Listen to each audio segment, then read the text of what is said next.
wag na wag niyong titignan ang problema ninyo. Ulitin ko lang, I don't want you to miss this. Wag na wag niyong titignan ang problema ninyo na para bang iniwan kayo ng Diyos.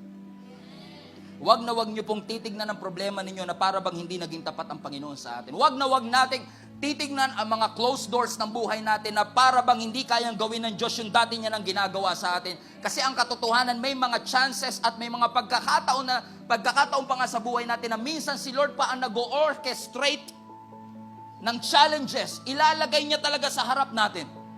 Bakit may Red Sea? Bakit sarado ang Red Sea?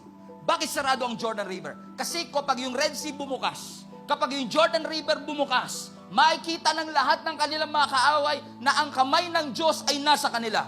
At minsan may mga challenges sa buhay mo, kapatid. May mga Jordan Rivers at Red Sea sa buhay natin. May mga obstacles and opposition sa buhay natin. Kasi kapag nalampasan natin ang lahat ng mga bagay na ito, yung mga taong nakapaligid sa atin will witness, talaga nga yung kamay ng Diyos ay nasa buhay ng pamilyang ito. Totoo nga talagang gumagawa ang Diyos sa kanila. So just keep on moving forward and keep on walking, because pushing forward is a testimony that God can sustain you and God can bring you out. Sabi mo sa katabi mo, fight for your future. And be the testimony. Tayo yung maging testimony sa ating pamilya na kahit mahirap ang buhay, kaya kong ngumiti. Na kahit may challenges, kaya kong maging maligaya. Na kahit wala akong salapi, hallelujah. Yung iba dyan, pangiting-ngiti lang, wala nang pamasahe pa uwi. Pangiting-ngiti lang yung katabi mo, pero matindi rin ang problema niyan. But let us be the testimony of God's power. Na every time makikita nila tayo, wow, buhay ang Diyos sa buhay ng taong ito. Yung Christianity na kapag nakita ng ibang tao, I want the God that you have. Kasi napansin ko, nagkaroon ka ng financial trouble, pero ngayon, inaawang ka ng Panginoon. Anong sikreto mo? May Diyos kasi na nagpo-provide. Well, I want that God that you have. What you model, I want to have. Dati alam ko may sakit ka, alam ko nga may cancer ka dati, pero ngayon 3 years na buhay ka pa. So ano gusto mo, matay na ako ngayon?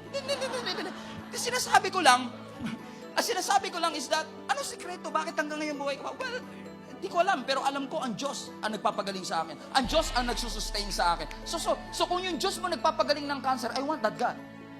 Kung tayo lang mga kapatid will be a model to other people, that they will want the God that we have.